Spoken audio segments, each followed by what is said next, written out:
সুপ্রিয় চাকরি প্রত্যাশী বন্ধুরা, আসসালামু আলাইকুম। ৭ই নভেম্বর ২০২৫ তারিখে সাপ্তাহিক চাকরির খবর নিয়ে হাজির হলাম।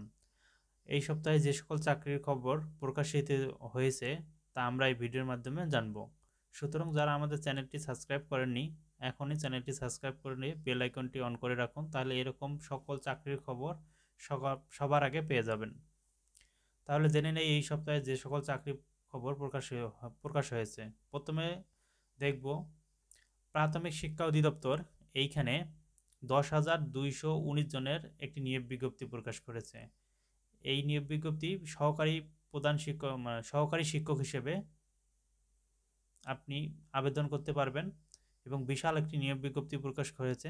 যারা সমমানের ডিগ্রি বা স্নাতক বা সমমানের ডিগ্রি পরীক্ষায় উত্তীর্ণ পরীক্ষায় পাশ করেছেন তারা এইখানে আবেদন করতে পারবেন। দ্বিতীয় হলো বাংলাদেশ পল্লী বিদ্যুতায়ন বোর্ড, এখানে 68 পদ সংখ্যার একটি নিয়োগ বিজ্ঞপ্তি প্রকাশ হয়েছে। তারপরে হলো পরিবেশ অধিদপ্তর, এইখানে 188 জনের একটি নিয়োগ বিজ্ঞপ্তি প্রকাশ হয়েছে।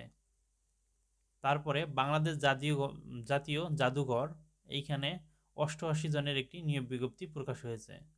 তারপরে হলো কৃষি মন্ত্রণালয়, এখানে 26 জনের একটি নিয়োগ বিজ্ঞপ্তি প্রকাশ হয়েছে। তারপরে হলো জেলা প্রশাসক কার্যালয় বরিশাল, এখানে 83 পদ সংখ্যার একটি নিয়োগ বিজ্ঞপ্তি প্রকাশ হয়েছে। তারপরে হলো স্বরাষ্ট্র মন্ত্রণালয়ে চাকরি, এখানে 85 জনের একটি নিয়োগ বিজ্ঞপ্তি প্রকাশ হয়েছে। তারপরে হলো জেলা প্রশাসক চাঁদপুর, এইখানে 35 পদ সংখ্যার একটি নিয়োগ বিজ্ঞপ্তি প্রকাশ হয়েছে।